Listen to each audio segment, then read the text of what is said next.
Hello guys. तो आज हम लेकर आए हैं, बहुत अच्छा टॉपिक लाया हूँ मैं। काफ़ी अच्छी तरीके से मैंने इसको तैयार किया है। आज के बाद अगर मेरे हिसाब से लगता नहीं है कभी आपने ट्रिब्यूटरीज़ जो है नर्मदा की याद की होंगी। आज के बाद आपको ये टॉपिक इतना इजी लगेगा और आप नर्मदा के है ना चुटकियों में याद कर जाओगे सारी ट्रिब्यूटरीज़, कौन कौन से इसके ऊपर डैम है। ठीक है, तो शुरू करते हैं। नर्मदा रिवर। नर्मदा रिवर का जो नेम है, एक और नेम है उसका, नाम है रेवा। ठीक है, और ये जो नदी है ना वो ईस्ट टू वेस्ट फ्लो करती है, ईस्ट टू वेस्ट। ठीक है, ये ईस्ट टू वेस्ट यहाँ पर गिरती है अरेबियन सी में। ठीक है, गल्फ ऑफ कम्बात से होती हुई। ठीक है, अब इसके बारे में जान लेते हैं। ठीक है, यह है अमरकंटक। अमरकंटक प्लेट्यू से ये नर्मदा नदी रिवर निकलती है।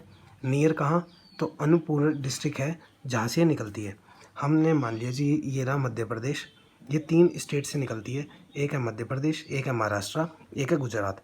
पहले ये निकलती है मध्य प्रदेश से शुरू होती है। मध्य प्रदेश से शुरू होती हुई ये बॉर्डर टच करती है किसका, महाराष्ट्र का। ठीक है, सबसे ज़्यादा जो बहती है वो मध्य प्रदेश में बहती है, फिर जो बहती है लास्ट में ज़्यादा वो गुजरात में बहती है। तो मध्य प्रदेश को पानी देने का काम कौन करता है, नर्मदा रिवर करती है। गुजरात में भी ये 170 किलोमीटर के आसपास गुजरात में बहती है। तो गुजरात में भी अच्छा खासा ये एग्रीकल्चर को सपोर्ट करती है। ठीक है,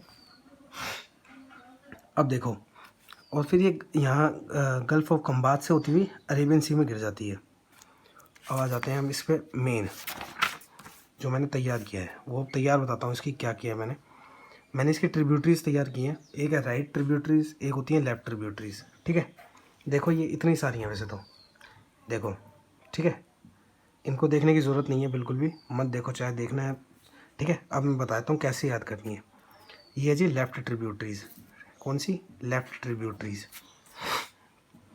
अब देखो, एक कहानी याद रखना, जो कहानी बताने जा रहा हूँ उस कहानी को याद रखोगे तो कभी भी नहीं भूलोगे। ठीक है, एक क्या है ना, बंजर ज़मीन है, याद रखना। एक बंजर ज़मीन है जिस पे एक शेर रहता है। एक बंजर ज़मीन है जिस पे शेर रहता है।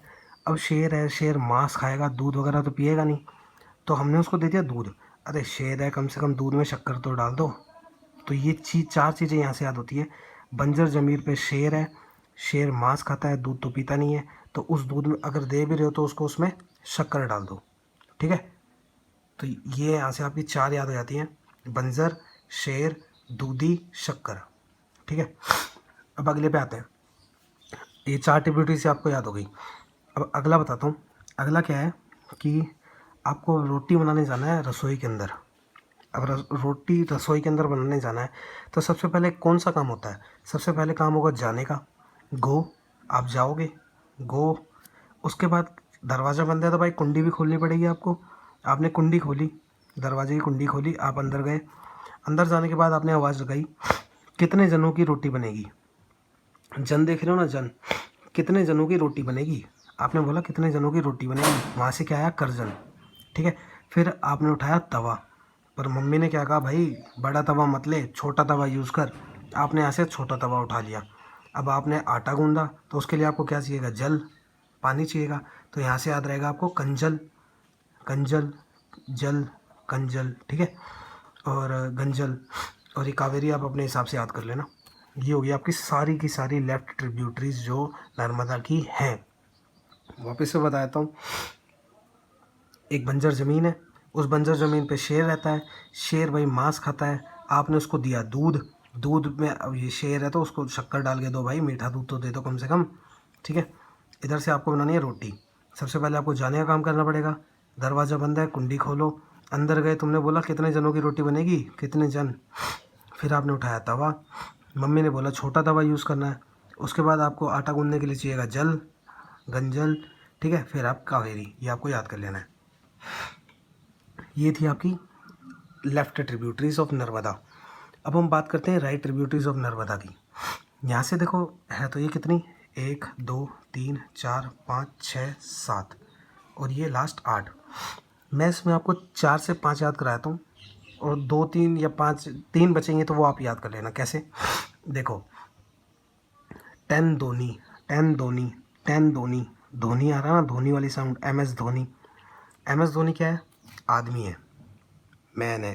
ठीक है, अब आदमी है तो वो शर्ट पहनता है, उसके शर्ट के क्या होते हैं, कॉलर होते हैं, कॉलर होते हैं। और वो जो वो खेलता है तो उसको रन भागना पड़ता है, दौड़ना पड़ता है ना, उसको रन भागना पड़ता है। तो ये आपको मैं ऐसे याद करा दिए, एक हिरन, तेंदुनी, चोरल, कोलर चोलर, कोलर कोलर चोरल, ठीक है, ये याद कर लेना।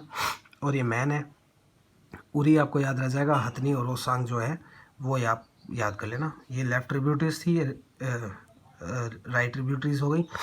अब बताता हूँ आपके इसको डैम कौन कौन से आते हैं। ये देख लो, पहले ये डैम है, देखो 1 2 3 4 5 6 7 डैम आते हैं इस पर।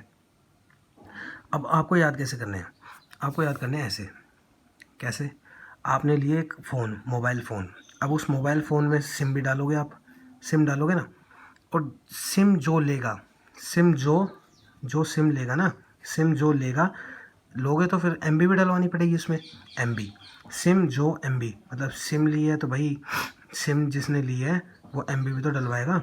और टी आपको याद रखना है, सिम जो एमबी टी, ठीक है। अब एस से क्या हो गया यहाँ पर, सरदार सरोवर डैम, ये कहाँ है, गुजरात में। फिर आई से इंदिरा सागर डैम, कहाँ है, मध्य प्रदेश से। एम से मान डैम, मध्य प्रदेश में है। जे से जोबर डैम, मध्य प्रदेश में है। ओ से ओंकारेश्वर डैम, मध्य प्रदेश में है। एम से फिर से एम आ गया आपका, ठीक है। उसके बाद आप उठाना यहाँ से, क्या उठाओगे, एम बी, ठीक है। फिर यहाँ पे आएगा बारगी डैम, ठीक है। और उसके बाद आपका क्या आएगा, और मैं एम से एक बोल बताना आपको भूल गया, वो मैं लिख देता हूँ, महेश्वर डैम। और ये डैम कहाँ पर है, ये डैम भी है मध्य प्रदेश में, ठीक है। तो ये ट्रिक थी मेरी तरफ से आपको नर्मदा याद कराने के लिए। होपफुली आपको नर्मदा पूरी याद हो जाएगी, इसके बाद आप कभी भूलोगे नहीं। इजी ट्रिक थी। Thank you.